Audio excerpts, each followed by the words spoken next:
एक आदिवासी था, उसका असमय ही देहांत हो गया, असमय ही शरीर छोड़कर चला गया। तो धर्म पत्नी थी बेचारी, उसने अपना जीवन ऐसे निर्वाह किया। उसका एक छोटा सा नन्हा सा 10 साल का पुत्र था। तो वो अपनी माँ से पूछता है, माँ पिताजी कहाँ गए? तो माँ हमेशा कह देती, तेरे पिता भगवान के पास गए हैं। ध्यान देना, बड़ी चिंतन वाली ये दृष्टांत है, बहुत कुछ सिखाएगा। वो बालक जब 15 साल का हुआ, 15-16 साल का, उसने एक दिन जब ठंड पड़ रही थी तो उसने मन में विचार किया, माँ मेरे पिताजी भगवान के यहाँ गए हैं, लेकिन ठंड पड़ रही है, क्या पता उनको ज्वार बाजरे की रोटी मिलती है कि नहीं मिलती। मैं मेरे पिताजी को ज्वार बाजरे की रोटी खिलाना चाहता हूँ। अब माँ बहुत मना करती, बेटा भगवान के पास नहीं जा सकते, तू नहीं जा पाएगा। लेकिन वो नहीं माना। उसने कहा, माँ मेरे लिए तो 4 रोटी बना दो, मैं तो भगवान के पास जाके पिताजी को बाजरे ज्वार की रोटी खिला कर ही आऊंगा। अब माँ ने बना दी। सोचा ये 1 किलोमीटर जाएगा, लौट कर आ जाएगा, कहाँ इसको भगवान मिलने वाले हैं। पर वो बालक महाराज बड़ा दृढ़ निश्चयी, निकल के चल दिया। अब आदिवासी बालक था, झुग्गी झोपड़ियों में हमेशा रहे थे ये लोग। अब उसने कभी कुछ ऐसा बड़ा देखा नहीं। जैसे नगर में आया, 10 किलोमीटर आगे चला, एक बड़ा सा महल राजा का खड़ा हुआ था। अब उसे देख करके इसके मन में ऐसा भाव जागा, शायद यही भगवान का घर है। इतना सुंदर 2 मंजिला, बड़े बड़े द्वारपाल हैं, हाथी घोड़े खड़े हैं, यही भगवान का होगा। तो बड़ी देर से ऐसे निहार रहा था बाहर बैठ करके। वहां के द्वारपाल दरबारियों ने उसे देखा। आदिवासी बालक समझा, राजा को सूचना की। राजा ने उसे बुलाया और पूछा, बेटा तुम यहाँ कैसे? वो कहता है कि मैं अपने पिताजी से मिलने के लिए भगवान के पास जा रहा हूँ। राजा ने कहा, तू भगवान के पास कैसे जाएगा? बोले, मैं पहुंच जाऊंगा, उसकी आप चिंता मत करिए। बालक का इतना दृढ़ निश्चय था कि राजा को भी लगा कि ये भगवान से अवश्य मिल पाएगा, क्योंकि इसका बड़ा दृढ़ निश्चय है। उसने कहा, अगर तुम्हें भगवान मिले ना तो मेरे लिए एक बात पूछना।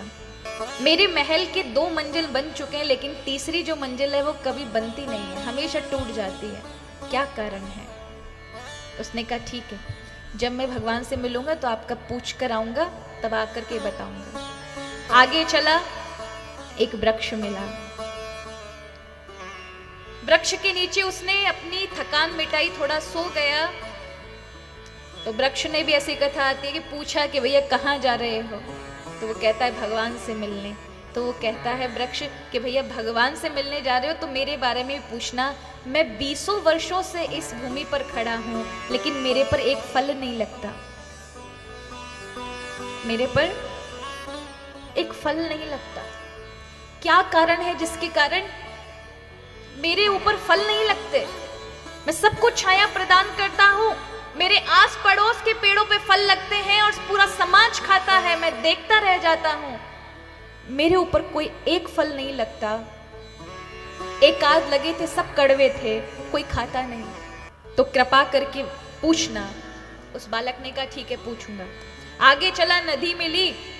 हम नदी बिना नाव के कैसे पार हो? तो वहां एक मगरमच्छ था। अभी बालक इतना ज्यादा आतुर था भगवान से मिलने के लिए कि भला मगरमच्छ के पास कोई जाता है क्या? पर ये बालक पहुंच गया और मगरमच्छ से कहता है, भैया मुझे नदी पार करनी है, क्या कराओगे? अपनी पीठ पे बिठा लो। उस बालक को उसने गहरी नजर से देखा। उसने कहा, तुझे डर नहीं है? मैं मगरमच्छ हूं, मैं निगल जाता हूँ। बोले, भैया मुझे कोई डर नहीं है, मुझे तो बस नदी पार करनी है। अब मुझे नाव नहीं दिखाई पड़ी तो आप अपने पीठ पे चढ़ा के मुझे उस पार करा दो। मगरमच्छ ने कहा, तुझे जाना कहाँ है? बोले, मैं भगवान के पास जाना चाहता हूँ, मैं भगवान के पास अपने पिताजी को भोजन कराने जाना चाहता हूँ, इसलिए मुझे उस पार जाना है। उस मगरमच्छ ने कहा, तेरी आंखों में जो शांति और दृढ़ निश्चय है, उससे लगता है तू भगवान से अवश्य मिलेगा। मेरे मन की बात भी भगवान से पूछ कर आना कि मैं इतने ठंडे जल में रहता हूं, लेकिन मेरे हृदय में इतनी अग्नि है, इतनी जलन है, इतनी अशांति है कि मैं ठंडे पानी में रहने के बाद भी उस जलन को मिटा नहीं पाता। भगवान से पूछ कर आना, इसका कारण क्या है? वो बालक कहता है, ठीक है। मगरमच्छ ने उसे नदी पार कराई और ऐसा प्रसंग आता है कि वो भगवान से मिला, और भगवान से मिला तो भगवान से उसने पिताजी के लिए वो रोटियां बोली कि मुझे मेरे पिता को रोटी खिलानी है, पिता को रोटी खिलाई। जाते जाते भगवान से वो 3 प्रश्न जो थे लोगों के वो भी पूछ लिए। वो बालक आता है, मगरमच्छ से मिलता है। मगरमच्छ कहता है तुमने मेरे मन के प्रश्न पूछे? उस बालक ने कहा भगवान ने आपके लिए कहा कि आप पूर्व जन्म में ब्राह्मण थे, परम ज्ञानी थे, तुम्हें दिव्य ज्ञान मिला हुआ था, लेकिन तुमने उस ज्ञान को किसी को दिया नहीं बल्कि अपने अंदर ही रखा। तुमने उस ज्ञान को लोगों में बांटा नहीं जिससे उसका सदुपयोग हो सके। इसलिए तुम्हारे अंदर वो ज्ञान की जो अग्नि है वो जल रही है। तुम्हें बाहर से तो ठंडक मिलेगी लेकिन भीतर से शांति नहीं मिलेगी। उस ज्ञान को तुम बाहर बांटो। मगरमच्छ कहता है मेरे पास बहुत सारा ज्ञान है, तू ही ले जा। तो मगरमच्छ ने उसको अपना सारा ज्ञान दे दिया। तुरंत उसके जीवन में शांति आ गई, तुरंत आनंद आया। आगे चला तो वृक्ष मिला। वृक्ष ने पूछा भैया तुमने भगवान से मिलकर आ गए? बोले हाँ अवश्य आ गए हम भगवान से मिलकर के। क्या मेरा प्रश्न पूछा? बोला हाँ, उसका उत्तर मिला है। क्या मिला है? तुमने पूछा मेरे ऊपर फल क्यों नहीं लगते? तो वो बालक कहता है प्रभु ने कहा है कि तुम्हारे जड़ के भीतर एक धन का बहुत बड़ा कलश रखा हुआ है, लेकिन तुमने उसे दाव कर रखा हुआ है, उसे दिया नहीं किसी को। जब तक वो धन तुम किसी अन्य को नहीं दोगे तब तक तुम्हारे ऊपर फल रूपी धन लगेंगे नहीं। उस वृक्ष ने कहा तो भैया ये काम तू ही कर जा, तू इसमें से खोद और ये धन तू ही ले जा, तुझसे अच्छा मुझे पात्र कोई मिलेगा नहीं। तो धन उस बालक को दे दिया और उसे बड़ी संतुष्टि मिली उस वृक्ष को, और उस पर तुरंत नवनीत फल आ गए। आगे राजा मिला। राजा ने पूछा मेरे प्रश्न का उत्तर दिया? उसने कहा आपकी इमारत इसलिए नहीं बनती है क्योंकि आपकी जो एक बेटी है वो विवाह करना चाहती है, लेकिन आप करने नहीं देना चाहते हैं। आप उसकी प्रकृति को रोक रहे हैं, इसलिए आपकी इमारत बन नहीं रही। यदि आप अपनी बेटी का विवाह कर दें, उसकी इच्छा है, तो अवश्य तुम्हारी ये इमारत बढ़ जाएगी, बन जाएगी।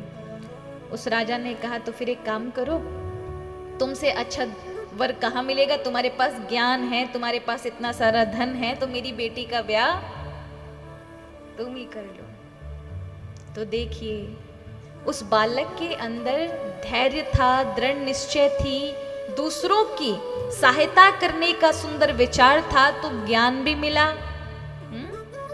धन भी मिला और कन्या भी मिल गई, संपन्न हो गया।